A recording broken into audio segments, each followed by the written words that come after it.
بار چل پڑا اور یوں ہی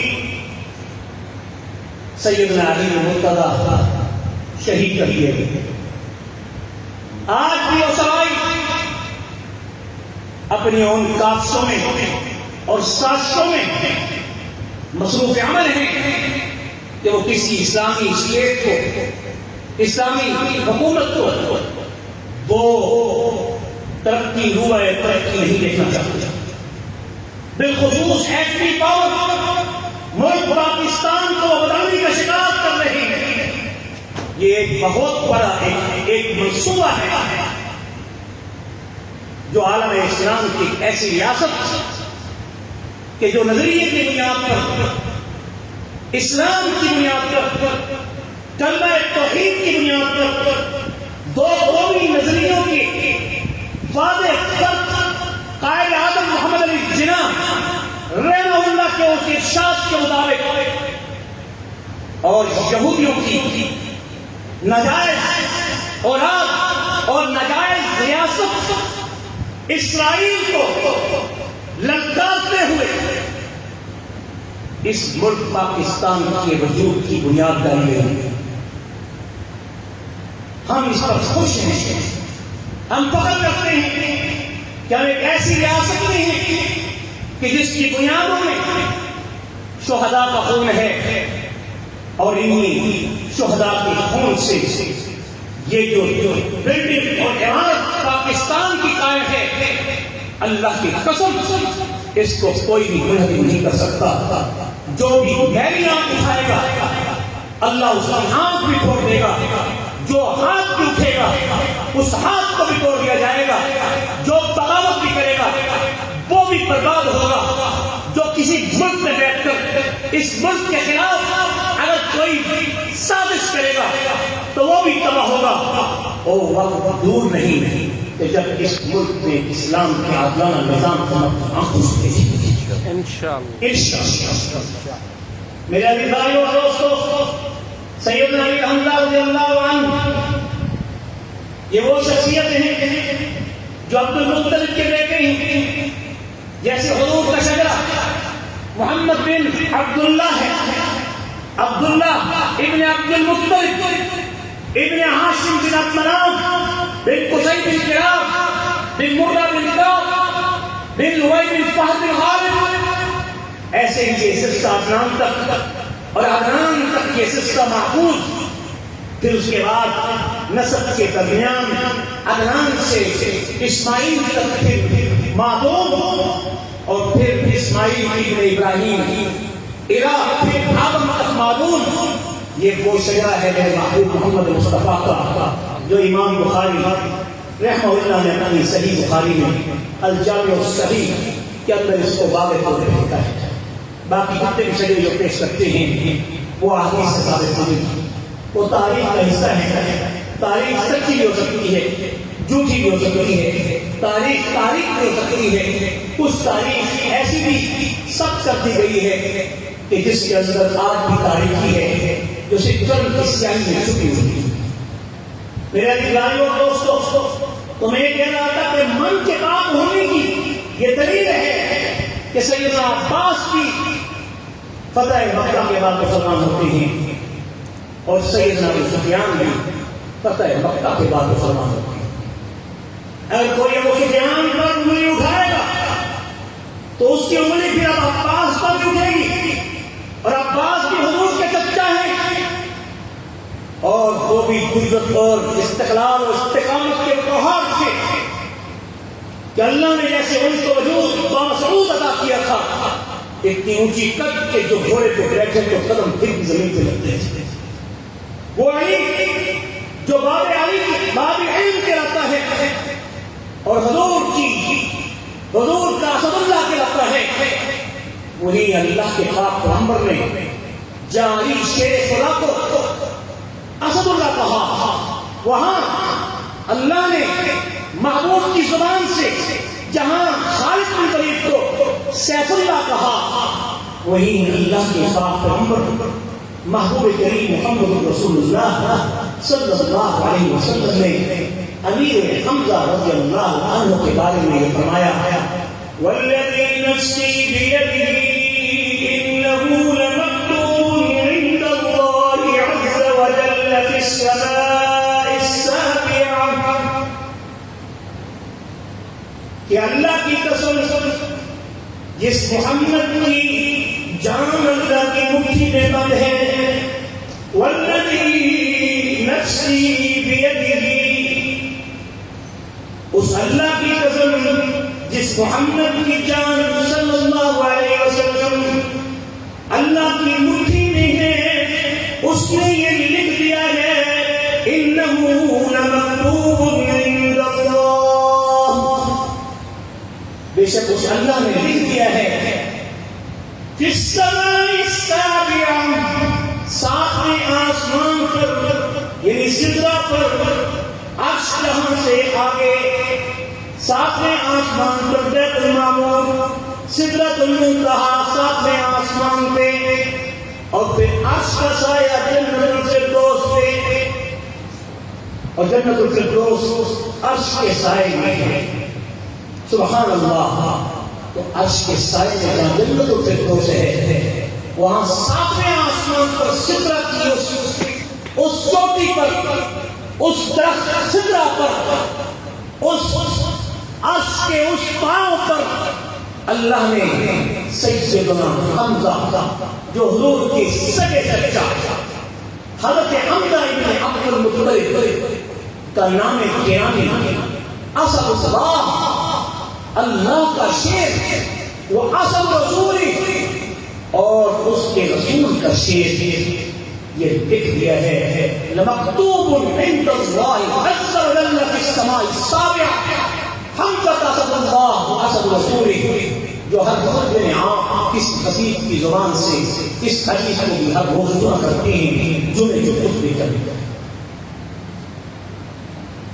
سیدنا حمزہ رضی اللہ عنہ یہ حضور نبی کریم صلی اللہ علیہ وسلم کے رضائی بھائی ہیں۔ ابھی بتا رہا تھا کہ سویبہ جس کو صوبیہ کہتے ہیں، ابو لہب کی بانی، جس میں جیسے حضور نبی کریم رؤوف الرحیم صلی اللہ علیہ وسلم کو رضاعت کی مدت میں دودھ پلایا ہے، ایسے ہی سیدنا حمزہ کو بھی اسی ابو لہب کی باندھی، جسے پھر ابو لہب نے حضور کی بشارت پر آزاد کر دیا تھا، تو آپ کو بھی اس نے دودھ پلایا ہے، گویا کہ حضور نبی کریم صلی اللہ علیہ وسلم ایک لحاظ سے تو حضرت حمزہ کے بھتیجے ہیں، اور دوسرے نسب کے اعتبار سے آپ ان کے رضائی بھائی ہیں۔ سیدنا حمزہ رضی اللہ عنہ حضور نبی کریم صلی اللہ علیہ وسلم سے تقریباً بعض کے نزدیک 2 سال یا بعض کے نزدیک 4 سال بڑے تھے۔ آپ کا ایمان لانے کا واقعہ بھی بڑا ہی عجیب ہے، اور یہ بھی یاد رکھیں کہ حضور نبی کریم صلی اللہ علیہ وسلم کے جیسے حمزہ رضائی بھائی تھے، ایسے ہی ابو سلمہ بن عبد الاسد یہ بھی حضور کے رضائی بھائی تھے۔ سید حمزہ رضی اللہ عنہ کی صورت اور سیرت ایسی ہی تھی جیسے عباس کو اللہ نے خوبصورت پیدا کیا۔ قد و قامت کے اعتبار سے تو عباس کے قلیل القامہ نہیں تھے، متوسط القامہ تھے، درمیانی قد جس کو کہتے ہیں، مگر جسمانی طور پر اور طاقت کے اعتبار سے قوت کے پیکر پہاڑ تھے۔ آپ کی صورت و پیشانی خوبصورت سفید رنگ اور سرخی مائل اور قد مبارک اوسط، مگر آواز میں فکرت تھی کہ جب آپ للکارتے تھے تو کوسوں میل دور تک، یعنی کافی دور تک ان کی آواز کی گرج جا کے پہنچا کرتی تھی۔ یہ اللہ نے کسی کو یہ مقام بخشا ہوتا ہے، جیسے سیدنا عمر فاروق رضی اللہ عنہ کی آواز میں گرج تھی، سیدنا حمزہ کی آواز میں ایسی گرج تھی۔ سیدنا حمزہ رضی اللہ عنہ محققین کے مختلف اقوال کے مطابق کہ جس وقت آپ صلی اللہ علیہ وسلم نے اعلان نبوت کیا تو اعلان نبوت کے 2 سال بعد آپ نے اسلام کو قبول کیا. امام حجر اسقلانی رحمہ اللہ فرماتے ہیں اسلم فی السنة الثانیہ البعثة ونصر رسول اللہ صلی اللہ علیہ وسلم وہاجر معه کہ آپ صلی اللہ علیہ وسلم کی بعثت نبویہ کی 2 سال آپ ایمان لے آئے اور آخر کل تک حضور کی نصرت پر آپ کمر بستہ رہے اور غزوہ احد کے اندر آپ کی شہادت ہوئی اور مکہ سے مدینے میں ہجرت کے ساتھ ہجرت کے اندر بھی شریک رہے. اس موقع پر ایک بات دور حالت کی ساتھ بیان کرتا جاؤں کہ کچھ لوگ یہ کہتے ہیں کہ جن لوگوں سے معاہدہ ہو ان کے خلاف اعلان جنگ نہیں کر سکتے. جن لوگوں سے اعلان معاہدہ ہو ان کے خلاف آپ چڑھ نہیں پہنچ سکتے, اپنی افواج ان پر نہیں چڑھا سکتے. ایسے ہی ہمارے معاہدے ہیں کچھ مسلمان ملکوں کے اسرائیل کے ساتھ حراموں کی طرف میں 56 حرام معصوم بچوں اور بچیوں اور جوانوں اور بوڑھوں اور عورتوں کو جس بے دردی کے ساتھ شہید کیا گیا اور شہید کیا جا رہا ہے, مگر افسوس عرب ممالک پر جن کا سب سے پہلا حق ہے الحق للقریب الاقرب فالاقرب, سب سے پہلا حق ان کا تھا کہ جنہوں نے ان کی نہ مدد کھانے میں کی, نہ پینے میں کی, نہ شکر میں کی, نہ خیموں میں کی, نہ اپنے اندر آنے دیا اور انہیں اتنا چھوڑ کر انسان سے قتل کر دیا. حقوق انسانی کے عالم بنتا آج کیوں خاموش ہیں؟ اقوام متحدہ یو جو اس وقت ایک لوبی ہے امریکہ کی, اسے یہ ظلم کیوں نظر نہیں آ رہا؟ عالمی طاقتیں کیوں خاموش ہیں کہ اس قدر اتنا عظیم ظلم, بے حیانت ظلم کہ جس کو ایک عام انسان بھی دیکھ کر برداشت نہیں کر سکتا, اور پھر ہم کلمہ دو کلمہ لا الہ الا اللہ محمد رسول اللہ پڑھنے والے اس قدر گم ہو گئے کہ ہماری زبانوں میں حمزہ جیسی للکار نہیں, علی جیسی یلغار نہیں, عمر جیسی جلال نہیں, صدیق جیسی صداقت و امامت نہیں, اور عثمان جیسا غنا اور اثار نہیں کہ اگر ہم ان کی مدد نہیں کر سکتے ان کے ساتھ ان کے شان و شان ٹھہر کر تو کم سے کم ان کو اپنے ہاں امن کو دے دیں, انہیں ان زخمیوں کو ان اپاہجوں کو جو اس وقت کھلے آسمان کرے اللہ کی مدد کا انتظار کر رہے ہیں, ان کی کوئی مالی جان کے طور پر مدد کر سکیں. اگر اتنا بھی نہیں کر سکتے تو پھر سن لیجیے آخری اختیار سے دعا ہے جسے معمولی نہ سمجھیے. جنہوں نے اپنی دعاؤں میں بھی ان کو چھوڑ دیا ہے خطرہ ہے کہ وہ پھر اللہ کے عذاب اور غضب کا شکار ہونے والے ہیں. یہ پریڈکشن نہیں دے رہا, یا اللہ دے رہی ہے, اولیاء اللہ دے رہی ہے, اور انہیں خواب تک دیکھ لیے ہیں, حضور حضور کو دیکھا ہے. من رآنی فی المنام فقد رآنی بالحق فإنه لا يتبصر من صورتی الشیطان, میری شکل خواب میں شیطان بنا کر نہیں آنے کا, اور جو بھی جس کو خواب میں آ کر بشارت ہوں تو وہ ہو کر رہے.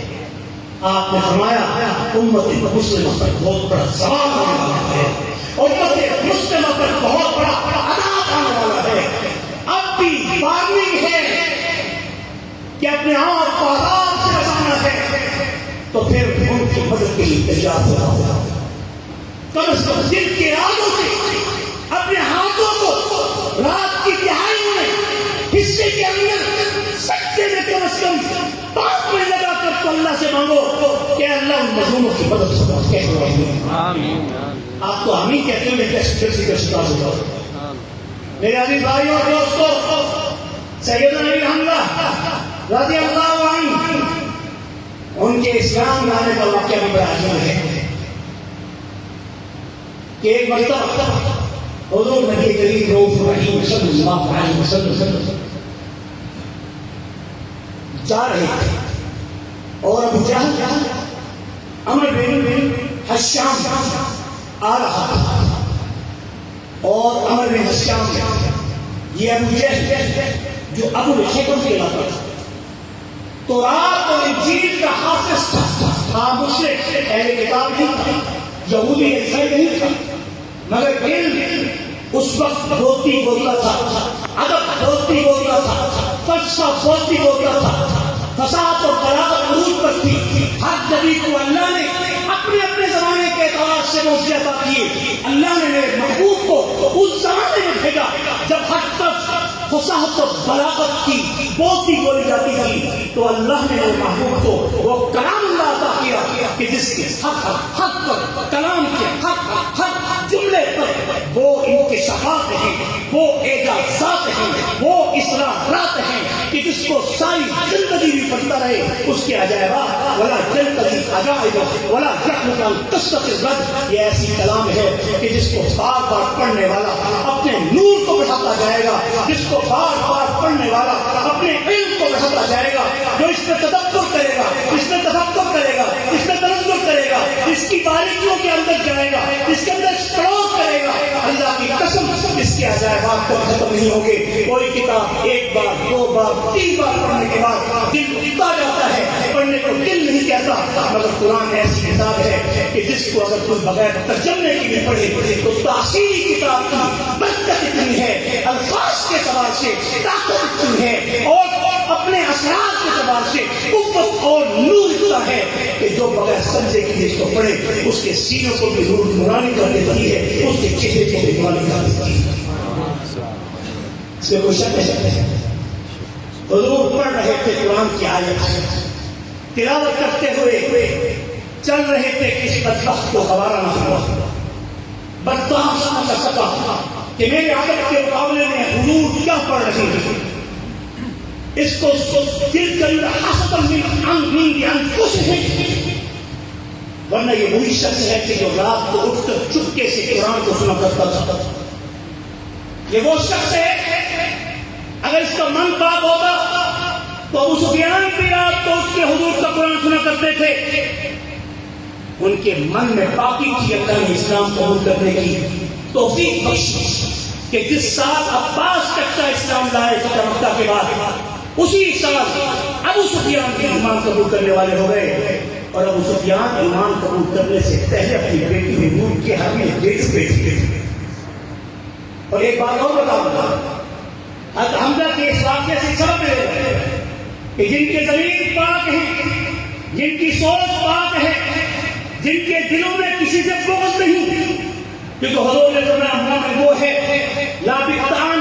ولا بالبغي ولا باللعان اور لا بالبغض. اس کے دل میں نہ کسی مومن کا بغض ہوتا ہے، نہ حسد ہوتا ہے، نہ اس کی زبان سے لعنت نکلتی ہے، نہ اس کی زبان سے کچھ تانا نکلتا ہے، نہ وہ فضول گوئی کرتا ہے. بس سمجھ لو کہ میں اس کو ضمانت دیتا ہوں کیونکہ میں یضمن لی ما بین لحییہ وما بین فرجیہ اضمن لہ الجنہ. جو شخص مجھے 2 باتوں کی گواہی، 2 باتوں کی ضمانت دے دے اپنے جبڑے کے درمیان زبان کی کہ کسی کا دل نہیں دکھائے گا، کیونکہ کفر کے بعد سب سے بڑا گناہ دل آزاری ہے. خیال کیا کرو زبان کو منہ سے نکال کے الفاظ کو بولتے ہوئے سوچا ہوگا کہ کسی کے دل پہ بات تو نہیں کرنی. ما یلفظ من قول الا لدیہ رقیب عتید. صرف واقعہ سنانا میرا مقصد نہیں، میں اپنی بھی اصلاح کرنا مقصود ہے، آپ کی اصلاح کرنا مقصود ہے. اللہ ہم سب کی اصلاح کرے آمین. اور پھر فرمایا بین فرجیہ، ان 2 ٹانگوں کے درمیان کتنے خوبصورت انداز ہے میرے محبوب کا شرم و حیات ہے. آج ہماری بیٹیاں، ہماری مائیں، ہماری بیٹے، ہمارے نوجوان، ہمارے اسکول اور کالج کے چرچوں میں، میں خود ایک پروفیسر پنجاب یونیورسٹی میں بھی اور میڈیکل کالج میں بھی اور کئی یونیورسٹیوں میں جا کے لیکچر دیتا ہوں، مگر جب داخل ہوتا ہوں اللہ کی قسم شرم کے مارے آنکھوں کو نیچے کر دیتا ہوں۔ یہ حال ہے ہمارے بچوں کا، یہ حال ہے ہمارے جوانوں کی گفتگو کا،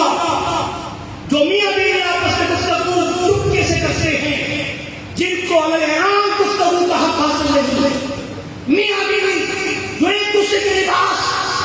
ان کو یہ حق حاصل نہیں کہ وہ باؤں میں بائیں ڈال کر سلام پھریں، تعزیت میں سزا کا حکم ہے، حکومت وقت ایسے بہلا کو سزا دے۔ جب معاشرے میں جہلیت پھیلتی ہے، بدامنی آتی ہے، بدامنی آتی ہے، کرپشن ہوتی ہے، کرپشن ہوتی ہے، بے روزگاری آتی ہے، بے روزگاری آتی ہے، غربت آتی ہے، غربت سے افلاس، اور پھر اس کے بعد قتل و غارت شروع ہو جاتا ہے۔ مت سمجھیے آپ یہ کہیے کیا ہم اس ملک کے اندر امن قائم کر سکیں گے جب تک اس ملک کے وجود کا جو نعرہ لگایا تھا اس کو پورا نہیں کرے، اور اس ملک کے نعرے کو صرف حکومت پر نہیں، ہر شخص اپنے لیے ایک مسئول ہے،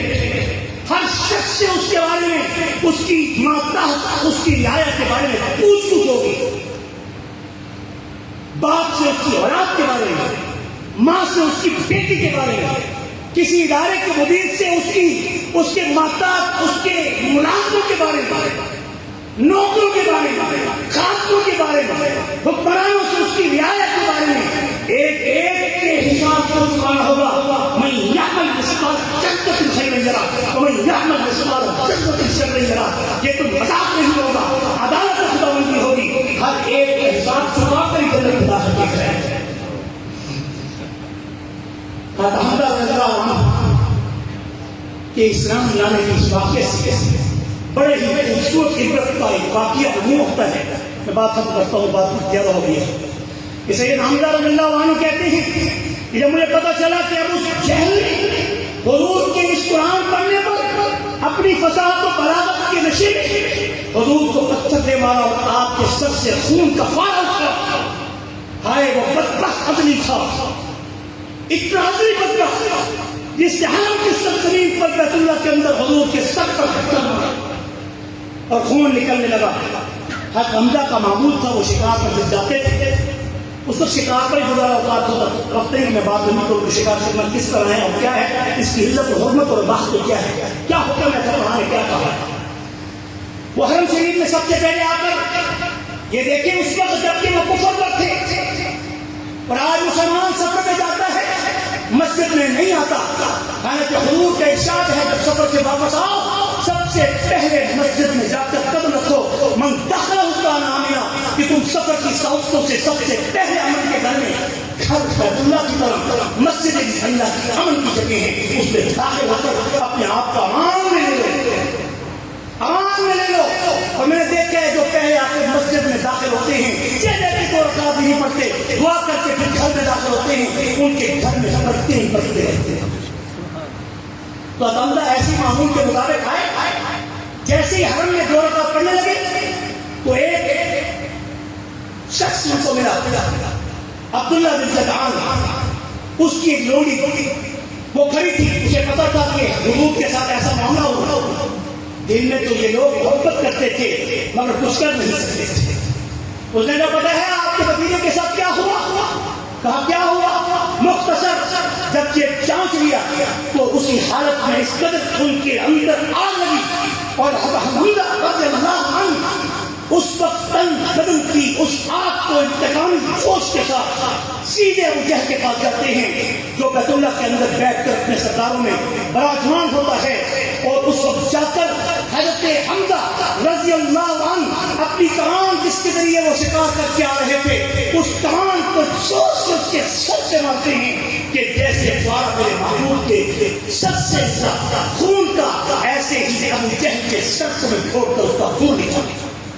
یہ ہے بدلہ، یہ ہے انتقام کافروں سے، یہاں تک کہ ابو جہل کے سر سے خون پھوٹنے لگا، اور پھر اس کے بعد آپ نے گرج کر کے کہا تشتمہو عن علاقی، جذبات میں کہتے ہیں، حالانکہ کلمہ نہیں پڑھا، اے ابو جہل تو میرے بھتیجے کو بکواس کرتا ہے، تو نے صرف گالی نہیں کی، اپنا ہاتھ استعمال کر لیا. سن پھر جس دین کا تو دشمن ہے اس دین کو بہترون کر چکا ہے. جس دین کا تو دشمن ہے اور جس دین کو لے آنے والے خاتم الرسول خاتم النبیین کا تو دشمن ہے، میں اس کے ہاتھ کے بھگے کے اسلام کر چکا ہوں. کل جو کچھ کرنے ہے اپنے آپ کو اللہ کر دیں گے. اس کے حوالے اٹھے، ابو جہل کو روک دیا، یہاں تک کہ حمزہ گھر آ گیا، لیکن جذبات کی انداز سے چکے تھے. اب دل پہ خیال تھا اتنی بڑی سرداری، اتنا بڑا مال، اتنی بڑی عزت، میں نے کیا کر دی؟ سیدھے حضور کی خدمت میں آئے. جیسے ہی حضور کی خدمت میں آئے، حضور کو بھی معلوم ہو چکا تھا حضور نے اپنی ان نظروں سے جن نظروں کو اللہ نے میرے محبوب پہ رکھا ہوا ہے. فاصبر فإنك بأعيننا، اے محبوب کریم صبر کر، ہم نے آپ کو اپنے نظروں میں منظور نظر کر لیا. اب تو کبھی بھی ہماری نظروں سے نظر رحمت سے کہیں اور جب نہیں ہوگا.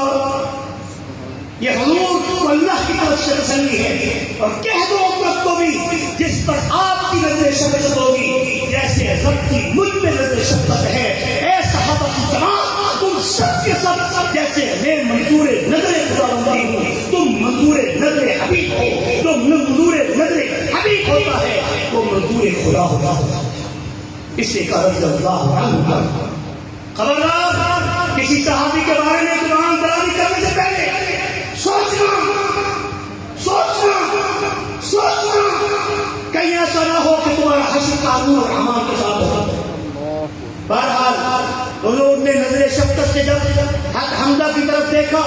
تو حضرت حمزہ کا سینہ کھول دیا، روشن ہو گیا. کہنے لگے یا رسول اللہ ابھی تک تو سوچ رہا تھا، بس میں آج قربان کرتا ہوں اپنی سرداری بھی، اپنا مال بھی، اپنی جان بھی. ہاتھ بڑھائیے یا رسول اللہ، کلمہ پڑھائیے کہ غزوہ احد میں اللہ نے وہ مقام جرأت، شجاعت، عزت، عصمت اور مقام دیا کہ حضور نے فرمایا میں تو چاہتا تھا کہ حمزہ کے جیسے جسم کے ٹکڑے ہو گئے، اس کو اوپر کے پرندے بھی آ کے نوچ لیتے. یہاں سے ثابت ہو رہا، اس حدیث سے ثابت ہو رہا خیال کرنا کسی مجاہد کے جسم کے پچھلے بھی تھے اگر کوئی پرندے بھی کھا رہے ہیں